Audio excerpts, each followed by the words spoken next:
Hello दोस्तों, मेरा नाम आनंद प्रकाश। जैसा कि हमने आपसे वादा किया था कि 5 जून से आप सभी को क्लास 9th और 10th के मैथ और साइंस सब्जेक्ट्स के क्लासेस मिलना स्टार्ट हो जाएगी, तो उसकी शुरुआत आज से हो चुकी है। सबसे पहली क्लास हमारी होने वाली है क्लास 9th की मैथ, जिसमें आज हम पढ़ने वाले हैं क्लास 9th के मैथ के सिलेबस के बारे में और किन टॉपिक्स से या किन चैप्टर से कितने मार्क्स हमारे बोर्ड एग्ज़ाम में आने वाले हैं, या फिर हमारे जो एग्ज़ाम होते हैं कॉलेज में जो एनुअल एग्ज़ाम होते हैं उसमें कितने मार्क्स हमको मिलने वाले हैं, किस टॉपिक से, इसके बारे में बात करेंगे और हमारे कहाँ पर कितने मार्क्स मिलते हैं। तो आइए देखते हैं।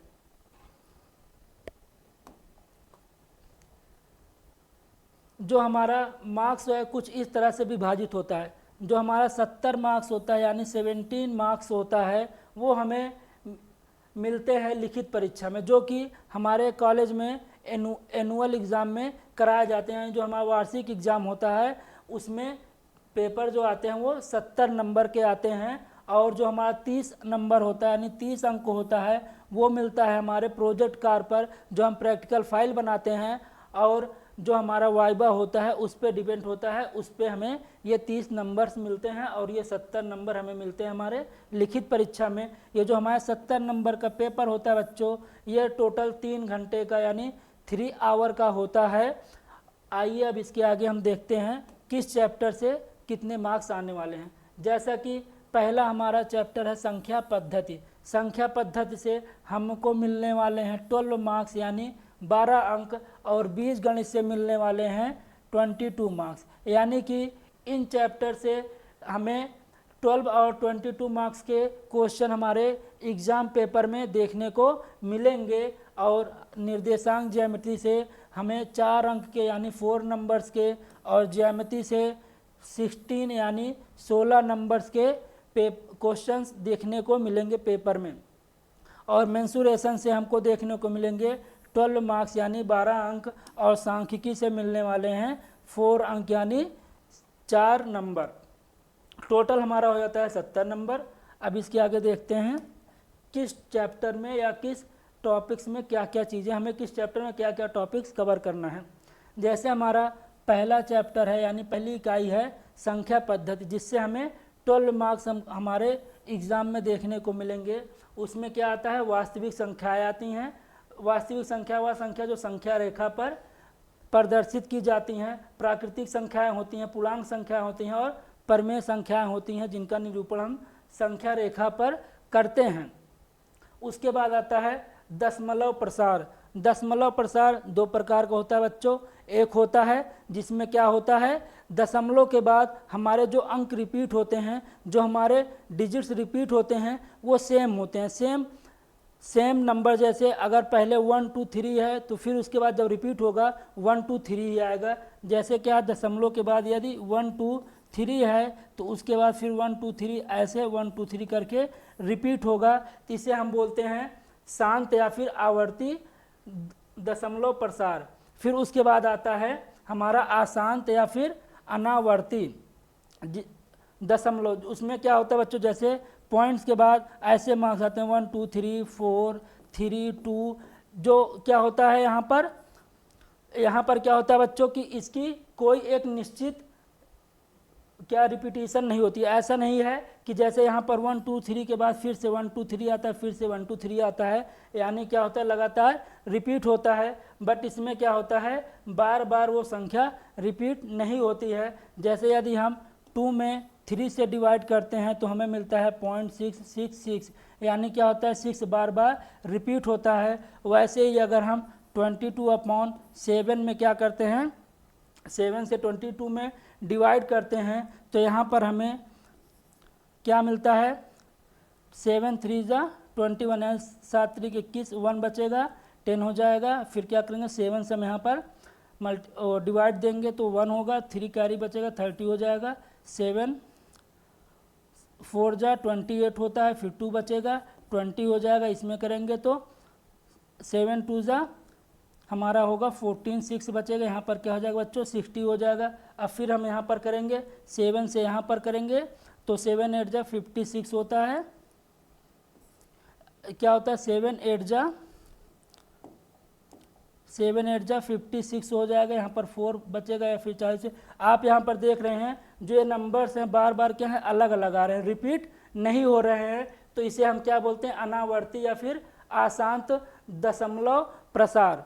अब उसके बाद क्या होता है घातांक नियम। क्या होता है घातांक नियम, यानी धन वास्तविक आधार वाले पूर्ण घातांकों का नियम या पुनरावलोकन करते हैं। यानी कि हम यहाँ पर क्या पढ़ेंगे, जैसे कि वर्ग पढ़ेंगे, वर्गमूल पढ़ेंगे, घन और घनमूल पढ़ेंगे। जैसे क्या होता है 2 की पावर 2 यानी क्या होता है 4 होता है, अंडर रूट 9 की वैल्यू क्या होती है 3 होती है, तो ये क्या होती है घात होती है हमारी, क्या होती है घात, यानी कि क्या होता है स्क्वायर होता है, और यहाँ पर क्या होता है अंडर रूट।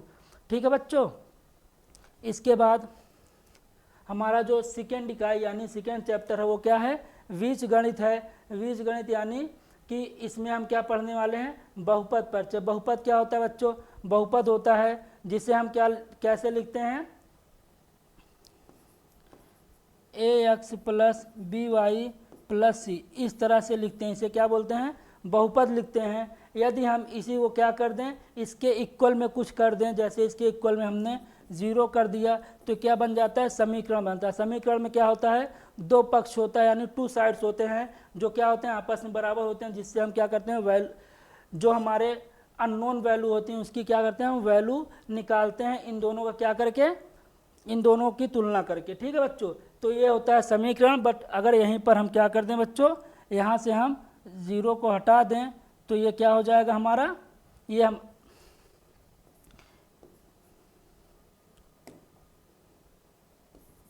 हमारा हो जाएगा बहुपद हो जाएगा।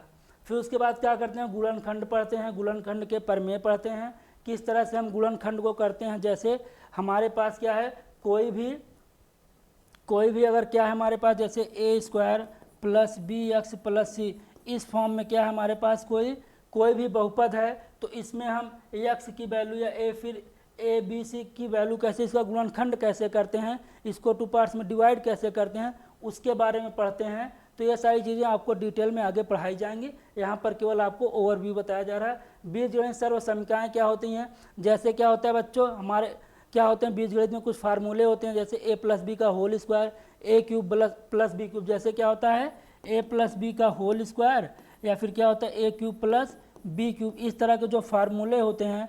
तो इसकी जो मान होती है, इसकी जो वैल्यू होता है उसको हम कैसे निकालते हैं उसका प्रूफिंग देखेंगे, यानी कि हम इसको कैसे प्राप्त किए, ये कैसे वास्तव में इसका जो फार्मूला बना कैसे बना, उन सब के बारे में हम बीजगणितीय सर्व समीकरणों में देखेंगे।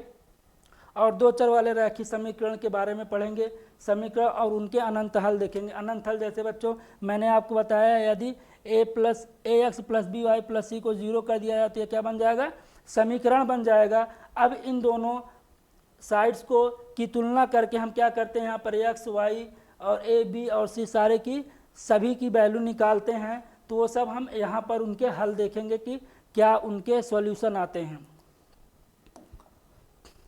उसके बाद है आपका तीसरा जो इकाई है वो क्या है निर्देशांक ज्यामिति, जहाँ से आपको 4 मार्क्स अपने एग्जाम में देखने को मिलेंगे। इसमें क्या होता है कार्तीय तल होता है जिसे क्या बोलते हैं कार्टेशियन प्लेन बोलते हैं। ये हमारा क्या होता है कार्टेशियन प्लेन होता है, जिसमें क्या होते हैं टोटल 4 पार्ट्स होते हैं, जिसके कोऑर्डिनेट बोलते हैं फर्स्ट कोऑर्डिनेट, सेकंड कोऑर्डिनेट और थर्ड एंड फोर्थ कोऑर्डिनेट। तो ये सब चीज़ों के बारे में हम आगे बहुत ही डिटेल में पढ़ने वाले हैं। इनमें क्या होता है बिंदु के निर्देशांक होते हैं, जैसे यहाँ पर कोई बिंदु है, मान लो ये बिंदु बी है, तो हमें इसका निर्देशांक निकालना होता है कि ये किस पॉइंट पे है। इसको निकालने के लिए क्या करते हैं एक्स एक्सिस से इसकी क्या डिस्टेंस है और वाई एक्सिस से क्या डिस्टेंस है। यहाँ पर ये एक्स एक्सिस होता है, ये वाई एक्सिस होता है, दोनों की डिस्टेंस क्या होती है।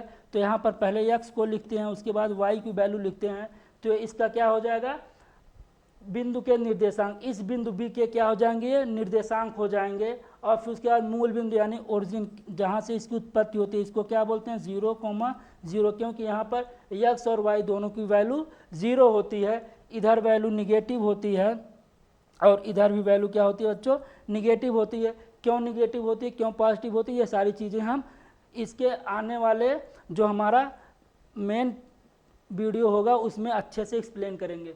उसके बाद हम यहाँ पर परिभाषिक शब्द एक्स अक्ष और वाई अक्ष को पढ़ेंगे और चतुर्थांश के बारे में पढ़ेंगे और फिर संकेतन निर्देशांक ज्यामिति से संबंधित महत्वपूर्ण संकेत और नियम के बारे में पढ़ेंगे। ये सारी चीज़ें हम डिटेल में पढ़ेंगे जब हमारा ये चैप्टर स्टार्ट होगा तब। उसके बाद आते हैं इकाई 4 ज्यामिति। ज्यामिति में हम लोग क्या पढ़ेंगे, यूक्लिड की ज्यामिति यानी इतिहास, इसका इतिहास पढ़ेंगे, परिभाषाएं पढ़ेंगे, अवधारणाएं जो होती है प्रमेय होती हैं उसको पढ़ेंगे, और रेखा और कोण क्या होता है। जैसे ये क्या है, 2 लाइन्स हैं, यानी क्या है 2 लाइन्स हैं, 2 रेखाएं हैं, उसके बीच में जो एंगल बनता है, ये जो हमारा पार्ट है इसको क्या बोलते हैं, एंगल बोलते हैं। जो कोण बनता है इसके बारे में पढ़ेंगे, कैसे एंगल बनता है। और उसके बाद 180 अंश जो होता है ये क्या होता है, 180 अंश का कोण जो होता है ये क्या होता है, ये सारी चीज़ें हम पढ़ेंगे। शीर्षाभिमुख कोण और समांतर रेखाएं, जैसे ये क्या है बच्चों, समांतर रेखाएं हैं। फिर शीर्षाभिमुख कोण क्या होते हैं, ये वाला कोण ये शीर्षाभिमुख कोण होते हैं। तो ये सारी चीज़ें क्या होती हैं, हम इसको बहुत ही डिटेल में पढ़ने वाले हैं आगे के वीडियो में। तो आप लोग धैर्य बना के रखिएगा और हमसे जुड़े रहिएगा ताकि आप सभी को आने वाले वीडियो में ये सारी चीज़ें डिटेल में मिलती रहें। उसके बाद त्रिभुज के सर्वांशता के नियम पढ़ेंगे, जहाँ पे सर्वांशम और समरूप त्रिभुज के बारे में हम पढ़ेंगे, वहाँ पर डिटेल में देखेंगे क्या होता है। साइड एंगल, एस से क्या होता है बच्चों, साइड होता है, साइड होता है, और ए से क्या होता है, एंगल होता है। जैसे कि ये हमारा त्रिभुज है, ये हमारा त्रिभुज है, ये क्या है बच्चों, एंगल है। ये क्या है, एंगल है हमारा, यानी कि कोण है। और ये जो होती है, ये जो भुजा होती है यानी कि रेखा होती है, इसको क्या बोलते हैं, साइड बोलते हैं। यानी ये क्या है, साइड को हम बोलते हैं हिंदी में भुजा, और एंगल को बोलते हैं कोण। तो इन सब के बारे में हम पढ़ेंगे, कैसे 2 त्रिभुज के जब एंगल्स आपस में बराबर होते हैं या फिर उनकी साइड्स यानी भुजा बराबर होती हैं तो कैसे सर्वांशम होते हैं या फिर कैसे समरूप होते हैं, सारी चीज़ें हम पढ़ेंगे। फिर चतुर्भुज के बारे में पढ़ेंगे, समांतर चतुर्भुज के गुण, सम्मुख भुजाएं, कोण, मध्य बिंदु प्रमेय, ये सारी चीज़ें हम वहाँ पर बहुत डिटेल में पढ़ने वाले हैं आगे के वीडियो में। आप लोग बस धैर्य बना के रखिए और हमारा साथ दीजिए, हमसे जुड़े रहिए। उसके बाद है आपका चैप्टर 5 यानी इकाई 5, जिसमें क्या पढ़ने वाले हैं, मेंसुरेशन। ये भी इससे हमको हमारे एग्ज़ाम में पेपर में 12 मार्क्स के क्वेश्चंस देखने को मिलते हैं, जहाँ पर हम क्या पढ़ने वाले, त्रिभुज का क्षेत्रफल, हीरो के सूत्र। हीरो के सूत्र क्या होते हैं बच्चों, जैसे ये क्या हमारा त्रिभुज है तो ये क्या होती है, 1 साइड होती है। मान लो ये क्या है, ए है, और ये हमारा बी है, और ये क्या है हमारा बच्चों, सी है। तो क्या होता है इसका परिमाप, यानी परिमाप क्या होता है, परि यानी क्या है, जो इसका बाहरी आवरण है उसकी माप क्या होती है, बाहरी माप क्या होगी। अगर इसको हम ऐड इसको और इसको तीनों को क्या कर दें, एक साथ ऐड कर दें, यानी a + b + c कर दें, तो क्या हो जाएगा, हमारा परिमाप हो जाएगा। तो हीरो सूत्र में क्या होता है, जब भी हम हीरो सूत्र से त्रिभुज का क्षेत्रफल निकालते हैं तो त्रिभुज का क्षेत्रफल क्या होता है बच्चों, त्रिभुज का क्षेत्रफल होता है यस अंडर रूट में यस, फिर कोष्टक में यस - a यस - b, और उसके बाद होता है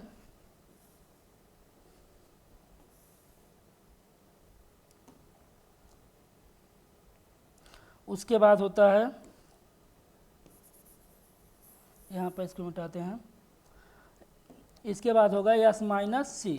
ये होता है हमारा फार्मूला। यस क्या होता है, यस होता है बच्चों a + b + c/2, जिसे क्या बोलते हैं, अर्ध परिमाप। ये हमारा क्या था, ये हमारा था परिमाप था, ये हमारा परिमाप था। तो इसको हमने क्या कर दिया, 2 से डिवाइड कर दिया, यानी आधा कर दिया, तो ये क्या हो गया, अर्ध परिमाप हो गया। ये बच्चों हो गया हमारा अर्ध परिमाप हो गया, ये हमारा अर्ध परिमाप हो गया। उसके बाद हम यहाँ पर और क्या देखने वाले हैं, और जो आकृतियाँ हमारी क्या होती हैं, गोला यानी स्पेयर जो होता है, और अर्ध गोला। स्पेयर क्या होता है, देखो बच्चों, एक क्या होता है, सर्कल होता है, ये होता है सर्कल, बट ये क्या हो, ठोस सर्कल हो, यानी ये क्या हो, ठोस सर्कल हो, तो इसको हम क्या बोलते हैं, गोला बोलते हैं। यानी क्या हो, ये चारों तरफ से सर्कल क्या है, एक प्लेन में बनता है, और जो हमारा गोला होता है वो उसमें 3 डायमेंशन होते हैं। 3 डायमेंशन होते हैं, डायमेंशन क्या होती हैं, ये सारी चीज़ें आप सभी को हम बताएंगे। जैसे क्या होता है बच्चों, हमारा फुटबॉल होता है या बॉल होता है,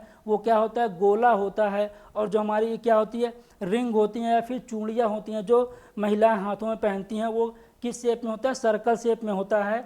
ये क्या होता है बच्चों, जैसे हमारे घर की महिलाएं पहनती हैं चूड़ी, उसका शेप होता है। और ये क्या है, जो हम सब खेलते हैं, बॉल खेलते हैं, क्रिकेट खेलते हैं, तो उसमें बॉल यूज करते हैं, वो उसका शेप होता है, जिसे हम क्या बोलते हैं, गोला बोलते हैं, स्फीयर बोलते हैं। यदि इसी को हम बीच से कट करके आधा हटा दें तो क्या हो जाता है, हेमी स्फीयर हो जाता है, यानी कि अर्धगोला हो जाएगा। और लंबवृत्तीय शंकु क्या होता है, लंबवृत्तीय शंकु, इसमें क्या होते हैं, कई चीज़ें होती हैं। ये सारी चीज़ें हम लोग इसके बाद डिटेल में पढ़ने वाले हैं आगे। अब उसके बाद हमारी इकाई 6 आती है, यानी छठा चैप्टर आता है, जिसका नाम क्या है बच्चों, सांख्यिकी। क्या है, सांख्यिकी है। यहाँ पर हम क्या पढ़ते हैं, आंकड़ों का प्रस्तुतिकरण। जैसे क्या होता है, हमको कुछ आंकड़े दिए जाते हैं, कोई शॉपकीपर है, उसके पास कई प्रकार के चावल हैं, गेहूं हैं, तो क्या करता है, बेचता है, सबका अलग अलग रेट होता है, मूल्य अलग अलग होता है। फिर उसको हम कैसे सॉल्व करते हैं कि वो किस रेट में क्या चीज़ बेचेगा, उसको कैसे लाभ होगा, वो सारी चीज़ें। या फिर स्कूल में छात्रों की संख्या कुछ होती है, उनमें से कुछ लड़कियां होती हैं, कुछ लड़के होते हैं, तो ये सारी चीज़ें कहाँ पर होती हैं, ये जब हम आंकड़ों को व्यवस्थित करने की विधियां पढ़ेंगे तो वहाँ पर सारी चीज़ें देखेंगे। वर्गीकरण, सरलीकृत, अवर्गीकृत तथा वर्गीकृत, बारंबारता पढ़ेंगे। बारंबारता क्या होता है, फ्रीक्वेंसी, जैसे क्या होती है, जो चीज़ें बार बार आती हैं उसे हम क्या बोलते हैं, बारंबारता बोलते हैं। तो ये सारी चीज़ें पढ़ेंगे। फिर आलेखीय निरूपण पढ़ेंगे, इसको ग्राफ पर कैसे दर्शाया जाता है, ये सारी चीज़ें पढ़ेंगे। फिर बारंबारता ग्राफ कैसे बनता है और बारंबारता बहुभुज कैसे होता है, सारी चीज़ें हम डिटेल में देखेंगे आगे के जो हमारे क्या होंगी, क्लासेस होंगी। अब बच्चों सबसे बड़ा सवाल ये होता है कि हम मैथ तो पढ़ रहे हैं, मैथ का यूज क्या होता है। तो मैथ का यूज ये होता है बच्चों कि मैथ पढ़ने से हमारी क्या होती है, तार्किक शक्ति जो होती है मजबूत होती है, यानी जो सोचने की क्षमता होती है वो बहुत ही ज़्यादा बढ़ती है। जैसे होता नहीं है, कुछ बच्चों से कोई क्वेश्चन पूछा जाता है तो क्या करते हैं, टाइम लेते हैं सॉल्व करने में, थोड़ा टाइम लगाते हैं उसका आंसर बताने में, बट कुछ बच्चे क्या होते हैं, बहुत जल्दी उसका आंसर दे देते हैं। तो उनकी कहीं ना कहीं मैथ बहुत ही स्ट्रांग होती है। आप अगर ध्यान दिए होंगे तो ऐसे बच्चे जो बहुत जल्दी आंसर देते हैं उनकी मैथ बहुत ही स्ट्रांग होती है। तो मैथ से हमें क्या होता है, कैलकुलेशन की स्पीड बढ़ती है, किसी चीज़ को सॉल्व करने में बहुत ही कम टाइम लगता है, और सोचने की क्षमता बढ़ती है, चीज़ों को आसानी से हम सॉल्व कर लेते हैं। तो ये सारी चीज़ें होती हैं। तो बच्चों हमारा आज का टॉपिक यहीं पे ख़त्म होता है। इसके आगे के जो टॉपिक्स हैं हम आगे की क्लासेस में कवर करेंगे। अब आपकी आगे के क्लासेस में आपको आपके चैप्टर से रिलेटेड जो भी परिभाषाएं होंगी, जो भी चीज़ें होंगी, जो भी आपके क्वेश्चंस होंगे वो सारी कराए जाएंगे। अब आज के बाद से जो भी हमारी क्लासेस होगी वो सारी क्लासेस केवल और केवल हमारे सिलेबस से रिलेटेड और जो हमारे क्या है एनसीईआरटी ओरिएंटेड चीज़ें हैं वही पढ़ाई जाएंगी आपको, सारी चीज़ें डिटेल में। तो बच्चों हमारे साथ बने रहने के लिए धन्यवाद। आप सभी हमारे चैनल को सब्सक्राइब करें और ज़्यादा से ज़्यादा लोगों में शेयर करें, अपने साथियों के पास भेजें ताकि वो भी इस मौके को अपने हाथ से ना जाने दें। यहाँ पर आपको सारी चीज़ें बहुत ही डिटेल में और बहुत ही विधिवत तरीके से, बहुत ही सरल भाषा में सिखाई जाएंगी, समझाई जाएंगी। बहुत ही अच्छे अच्छे एग्जाम्पल से आपको चीज़ों को रिलेट करके समझाया जाएगा, सारी चीज़ों को बहुत ही अच्छे से पढ़ाया जाएगा। तो आप लोग इस वीडियो को अपने दोस्तों के पास भेजिए जो 9th और 10th के एग्ज़ाम की प्रिपरेशन कर रहे हैं, तैयारी कर रहे हैं, अच्छे से वो लोग पढ़ें और इसको वीडियो को ज़्यादा से ज़्यादा आप सभी शेयर करें। धन्यवाद।